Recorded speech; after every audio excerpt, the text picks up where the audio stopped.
Hello, good morning friend. तो आज financial series का मैं एक नया टॉपिक लेके स्टार्ट आया हूँ, जिसमें आपको मैं थोड़ा सा आइडिया ये दूंगा कि how to choose health plan and what to check. Means health plan लेने से पहले आपको क्या क्या चेक करना है और कैसे उसको परचेज करना है, क्या क्या उसमें चीज़ें होती हैं। तो सबसे पहले मैं कुछ पॉइंट डिस्कस करूँगा जो कि आपको चेक करना है कि हेल्थ प्लान में क्यों होना चाहिए। ठीक है, तो सबसे पहला पॉइंट है कि आपको किस टाइप का हेल्थ प्लान लेना है। तो दो टाइप का हेल्थ प्लान होता है। तो एक सेकेंड। तो हेल्थ प्लान टाइप्स दो टाइप का होता है। एक होता है आपका इंडिविजुअल और दूसरा होता है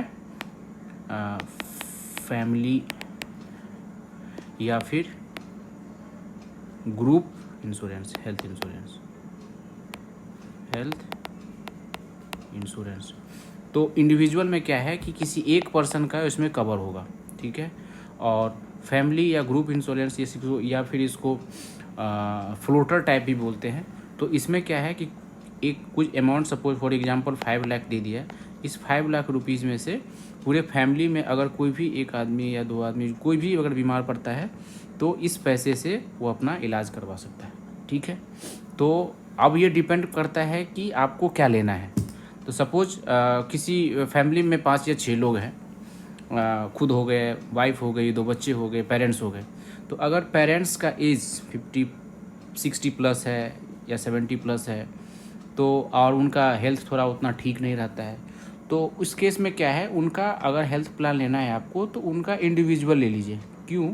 क्योंकि सपोज़ किसी फाइनेंशियल ईयर में उनकी तबीयत बिगड़ गई, और अगर उनकी तबीयत बिगड़ गई तो क्या होगा कि आपका जितना भी हेल्थ प्लान में अमाउंट है वो सारा का सारा एक पर्सन के ट्रीटमेंट में कंज्यूम हो जाएगा। अगर बाद बाकी लोगों को अगर नीड पड़ी तो कहाँ जाएंगे। तो इसलिए मेरा सजेशन ये है कि आप एजेड पर्सन का इंडिविजुअल प्लान ले लीजिए और बाकी जो फैमिली मेम्बर है उनके लिए आप इंश्योरेंस फैमिली ले सकते हैं, ठीक है। तो ये हो गया आपका पहला पॉइंट।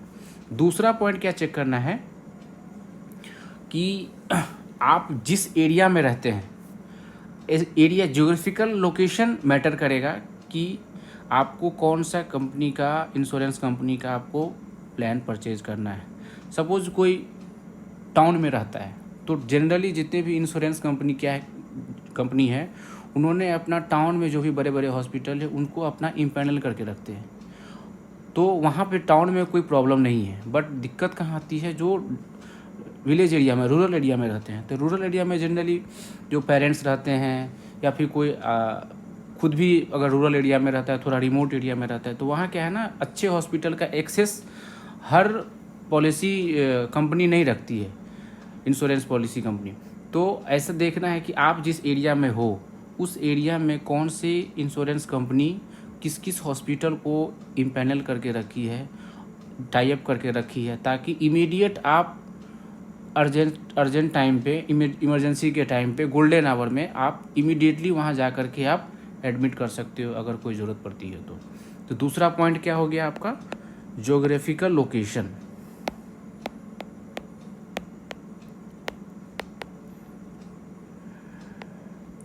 ज्योग्राफिकल लोकेशन के बेसिस पे आपको सेलेक्ट करना है कि कौन सा प्लान हमको लेना है।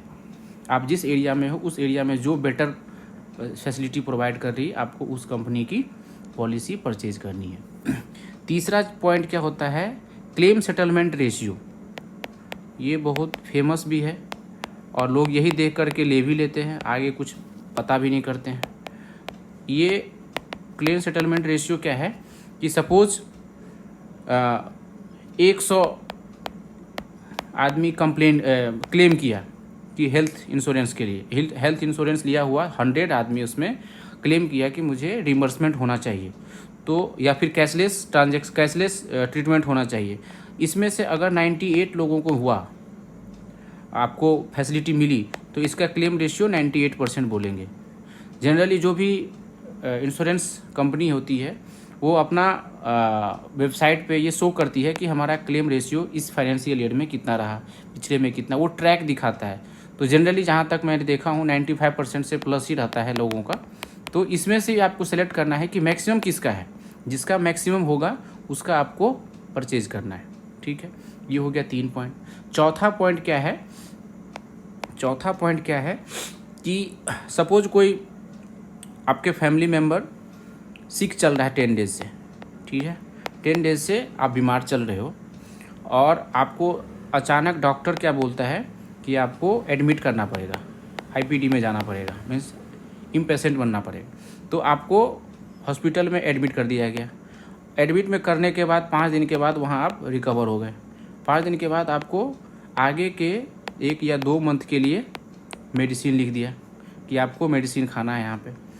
तो पीछे जो 10 डेज था इसका और आगे जो 1 to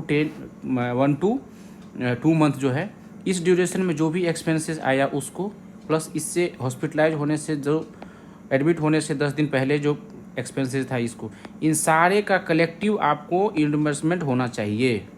ये आपको बात करते समय पूछना है कि ये सब इसमें फैसिलिटी है, दे रही है या नहीं दे रही है, क्योंकि ये सब चीज़ें बताते नहीं हैं।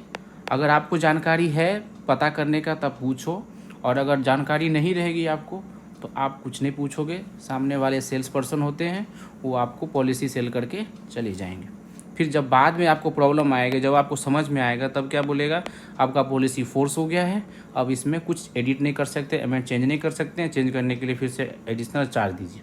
ठीक है, तो ये चौथा पॉइंट क्या हो गया हमारा, pre and post hospitalisation facility होना चाहिए। ठीक है, तो इसको लिखेंगे प्री एंड पोस्ट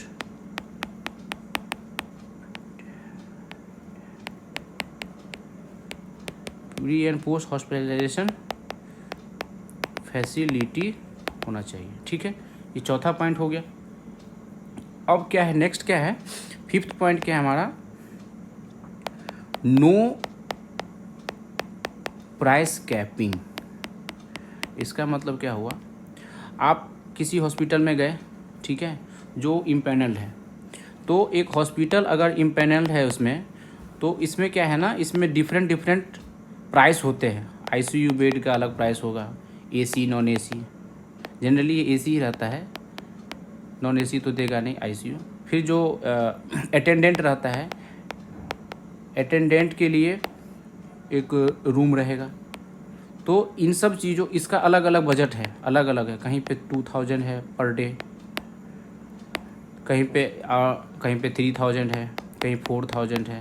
तो ऐसा नहीं है कि इस पर कोई लिमिट लगा के रखे इंश्योरेंस कंपनी कि नहीं आपको 3000 का ही रूम मैं दे सकता हूँ या 2000 का ही रूम दे सकता हूँ। इससे ऊपर का अगर आप लेते हो रेंट में, मतलब इसको यूज़ करते हो, तो आपको एडिशनल पैसा खुद से देना पड़ेगा।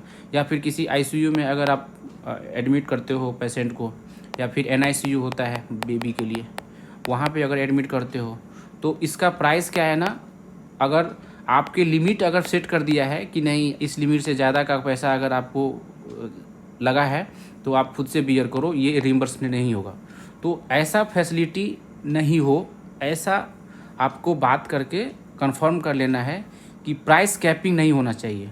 अगर मैं इस हॉस्पिटल में गया, मुझे जैसा भी ज़रूरत पड़ेगा वैसा मैं यूज़ करूँगा, जितना भी खर्चा बना, जितना भी पूरे रिइंबर्समेंट के लिए अमाउंट का बिल बना, वो सारा का सारा रिइंबर्समेंट होना चाहिए। इसमें प्राइस कैपिंग का कॉन्सेप्ट नहीं चाहिए। ठीक है, ये हो गया 5वां पॉइंट। इसके बाद क्या है, एक आता है wellness oriented feature. Wellness oriented feature, इसमें क्या है, ये कोई जैसे कोई एक ईयर पकड़ लीजिए। इसमें क्या होता है, जनरली लोगों के आजकल डेंटिस्ट की रिक्वायरमेंट होती है। डेंटिस्ट क्यों, क्योंकि आपका टीथ सपोज टीथ में प्रॉब्लम है, किसी को कैप लगा रहता है टीथ में, तो क्या है ना, 1 साल के अंदर या 2 साल के अंदर उसमें फूड पार्टिकल्स अंदर चले जा कर के वो ख़राब हो जाते हैं, दांत में पेन स्टार्ट हो जाता है। तो उसको क्लीनिंग करना पड़ता है रेगुलरली, 1 साल पे 2 साल पे, जब भी आपको ज़रूरत लगे इसका क्लीनिंग करवाते हैं। तो इस चीज़ के लिए भी आपको बोलेगा कि नहीं ये हमारा इसके हेल्थ प्लान में इंक्लूडेड नहीं है। किसी को फिजियोथेरेपी करना है, अगर सपोज गिर गया या कुछ हुआ तो फिजियोथेरेपी करने के लिए आपको बोलेगा कि नहीं ये हमारे प्लान में नहीं है। तो ये सब चीज़, कभी किसी का आँख में प्रॉब्लम है तो 1 साल 6 महीने पे क्या बोलता है रेगुलरली आपका आई का चेकअप होना चाहिए, उसका पावर चेक करना चाहिए। आई का पावर जब चेक करेंगे तो इसमें कुछ एक्सपेंसेस आएगा, तो डॉक्टर का चार्ज होगा, कुछ मेडिसिन ड्रॉप वगैरह देंगे। तो ये सब चीज़ इसमें इंक्लूडेड होना चाहिए। जनरली इन सब चीज़ों पे बात करते नहीं हैं लोग, वो बस इतना दिखा देंगे पॉलिसी सेल्समैन कि इतना आपको मैं क्रिटिकल इलनेस को नाम दे करके आपको पॉलिसी सेल करके चले जाएं। ये सब छोटा छोटा चीज़ जो है ये सब उसमें इंक्लूडेड है या नहीं, ये सब आपको पता करना है। ठीक है, इसके बाद क्या है इसके बाद 6 पॉइंट हो गया। 7वां पॉइंट क्या है, आपका जो क्लेम का जो अमाउंट होगा, क्लेम अमाउंट जो होगा, क्लेम अमाउंट डिजीज स्पेसिफिक नहीं होना चाहिए। ठीक है, डिजीज स्पेसिफिक नहीं होना चाहिए। क्यों? अब जनरली जो हेल्थ पॉलिसी वाले आते हैं वो आपको बताएंगे 33 या फिर 30 क्रिटिकल इलनेस। तो क्रिटिकल इलनेस के अलावा भी अगर कोई इलनेस होती है आपको, क्रिटिकल इलनेस तो ठीक है, बहुत मेजर चीज़ है, इसमें आपके लाखों पैसे लगेंगे। लेकिन जो नॉर्मल छोटा मोटा कोई बीमारी हुआ तो उसके लिए भी आपका हेल्थ प्लान में फैसिलिटी होना चाहिए। ऐसा नहीं कि 30 क्रिटिकल इलनेस होगा, 40 क्रिटिकल इलनेस होगा, उसी टाइम पे हमारा यूज होगा। हो सकता है छोटा छोटा प्रॉब्लम भी आपको आए, तो उस चीज़ के लिए आपको ये इंश्योर कर लेना है कि क्लेम जो अमाउंट होगा वो डिजीज स्पेसिफिक नहीं होगा कि इस डिजीज में आपको मैं नहीं देता हूँ, इस डिजीज होने का वेट करो तो उसमें मिलेगा। ऐसा नहीं है। हो सकता है छोटा सा कोई प्रॉब्लम हो और आपके पास पैसा नहीं हो, आपने इसका ट्रीटमेंट नहीं कराया, और कुछ दिनों के बाद ये आपका क्या हो गया, ये मेजर बीमारी में चेंज हो गया। अब इस समय आपके लिए फैसिलिटी रहेगा तो इस समय क्या है, आपका बॉडी सफ़र करेगा, आपको परेशानी होगी। तो पैसे के प्रॉब्लम की वजह से ये जो चीज़ यहाँ पे सॉल्व हो सकता था वो यहाँ सॉल्व नहीं होकर आप यहाँ ले गए, और यहाँ ले जा करके आप हेल्थ बेनिफिट का यूज करके यहाँ ट्रीटमेंट करा रहे हैं। अगर आपके प्लान में यहीं पे अगर छोटा छोटा जो बीमारी है स्टार्टिंग फेज में जो भी सिम्टम आते हैं वहीं पे अगर आपका रिजॉल्व हो जाता है तो आपको इतना सफ़र करने की ज़रूरत नहीं है। तो इस पॉइंट को क्या याद रखना है कि क्लेम अमाउंट जो भी होगा वो डिजीज स्पेसिफिक नहीं होगा। ठीक है, इसके बाद क्या आता है waiting period of existing diseases. जब भी आप पॉलिसी परचेज करोगे हेल्थ पॉलिसी, तो हेल्थ पॉलिसी परचेज करते समय क्या है, ये एक मेडिकल टेस्ट होता है। ठीक है, मेडिकल टेस्ट करवाया जाता है। उस मेडिकल टेस्ट में जनरली लोग पास कर जाते हैं, बट जो ज़्यादा एज में मेडिकल टेस्ट पॉलिसी परचेज करते हैं 55, 50, 45, तो उस एज में जाते जाते कुछ छोटी मोटी बीमारी डिटेक्ट होती है। तो उन छोटी मोटी बीमारी को डिटेक्ट होने के बाद क्या करते हैं, वो अनफिट आपको अनाउंस कर देंगे। ठीक है, अनफिट डिक्लेयर कर देंगे, या फिर आपको बोलेंगे कि आपका प्रीमियम हाई होगा। आपका प्रीमियम के बारे में वो बोल देंगे कि आपका प्रीमियम बढ़ गया है, आपको ये प्रॉब्लम है। तो इस केस में क्या करना है, या फिर वो आपको एक ऑप्शन देंगे कि आपका मैं वेटिंग पीरियड रखता हूँ, वेटिंग पीरियड कि इस टाइम के बाद आपको अगर ठीक हो जाते हैं या फिर से टेस्ट करवाएंगे, इस टाइम में आपका ठीक हो गया तो फिर आपको हम फिर से इसको इन्फोर्स कर देंगे। तो कोशिश करना है कि इसका जो वेटिंग पीरियड है, वेटिंग पीरियड कम होना चाहिए। ठीक है, वेटिंग पीरियड इसका कम होना चाहिए। 9वां पॉइंट क्या है, 9वां पॉइंट क्या है, क्लेम बोनस। क्लेम बोनस कहने का मतलब क्या हुआ कि सपोज आप प्लान ले लिए और 1 ईयर में आप सपोज 25,000 पे करते हैं प्रीमियम।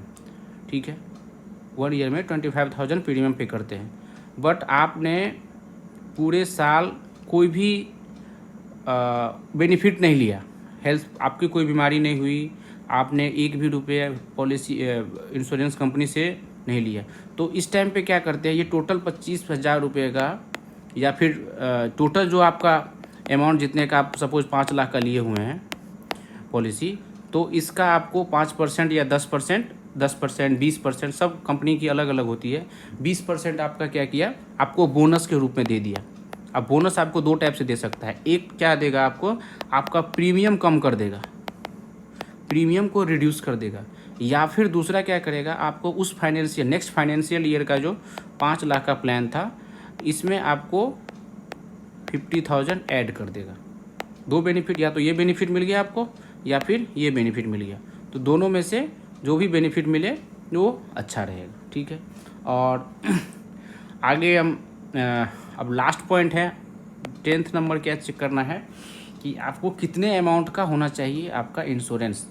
तो पहले भी मैं बता दिया था कि किस टाइप का इंश्योरेंस आप ले रहे हैं। तो आप इस तरह का इंश्योरेंस ले कि आपको 5 लाख रुपए कम से कम पर हेड होना चाहिए, ठीक है। 5 लाख रुपए पर फैमिली मीन्स 5 पर्सन को मैं ऐड कर रहा हूँ, ठीक है। 4 पर्सन के लिए 5 लाख। या फिर इंडिविजुअल लेते हैं, तो इंडिविजुअल लेंगे तो 2 लाख मिनिमम लेना है, 2 लाख का, 2 लाख 3 लाख जितना भी आपको लगे। सबका अपना अपना बजट होता है, अपना अपना रिक्वायरमेंट होता है, हर आदमी का हेल्थ का कंडीशन डिफरेंट होता है। तो इसको किसी एक रूल फ्रेम में नहीं कैप्चर कर सकते हैं। बट ये 5 लाख जब फैमिली लेंगे तो ज़रूरी नहीं है कि सब लोग एक ही साथ बीमार पड़ जाएगा, एक ही ईयर में जा करके सब लोग बीमार पड़ जाएंगे, ऐसा तो होगा नहीं। एक होंगे, ज़्यादा से ज़्यादा 2 होंगे। तो इसीलिए 5 लाख बोला। और एक आदमी लेना है, किसी को इंडिविजुअल लेना है तो 2 या 3 लाख का लेना है, ठीक है। तो इस तरह से आपको चेक करना है कि हेल्थ प्लान लेने से पहले आपको किन किन बातों पर ध्यान रखना है। और जब भी हेल्थ प्लान ले, आप पूरे डिटेल्स पता करें कि क्या आपको उसमें दे रहा है, क्या नहीं। मेनली वहाँ आपको ये पूछना है कि क्या क्या इंक्लूडेड नहीं है। जो जो चीज़ इंक्लूडेड नहीं है उन पे ज़्यादा फोकस कीजिए, बात कीजिए। और ये जो पॉइंट मैंने अभी बताया, अभी 10 पॉइंट बताया, इस 10 पॉइंट को आप नोट कर लिए होंगे, या फिर पीछे पॉज करके आप 10 पॉइंट को नोट करके आप कभी भी जब भी आपको लेने का मन करे पॉलिसी। लेकिन हाँ, ये जितना जल्दी लेंगे उतना अच्छा रहेगा। हेल्थ पॉलिसी जितना जल्दी लेंगे उतना अच्छा हो, क्योंकि कब किसको क्या हो जाएगा किसी को नहीं पता है। आज अभी ठीक है, कल हम बीमार पड़ जाएंगे, कभी परसों आप बीमार पड़ जाएंगे। तो ये सब चीज़ों के लिए हेल्थ पॉलिसी लेना बहुत ज़रूरी है। चलिए ठीक है, तो मिलते हैं अगले लेक्चर में। अगले में मैं प्लान कर रहा हूँ कि अभी तो हेल्थ प्लान का हो गया, अगले में मैं सोच रहा हूँ इंश्योरेंस टर्म प्लान जो होता है उसके बारे में कुछ जानकारी लेकर आऊँगा कि उसमें क्या क्या चीज़ें आपको देखनी है और क्या क्या बातें उसमें कम इम्पोर्टेंट होता है, और किन किन चीज़ों के लिए वो, किन किन लोगों के लिए वो ज़्यादा इम्पोर्टेंट है। ठीक है, मिलते हैं अगले लेक्चर में। Thank you.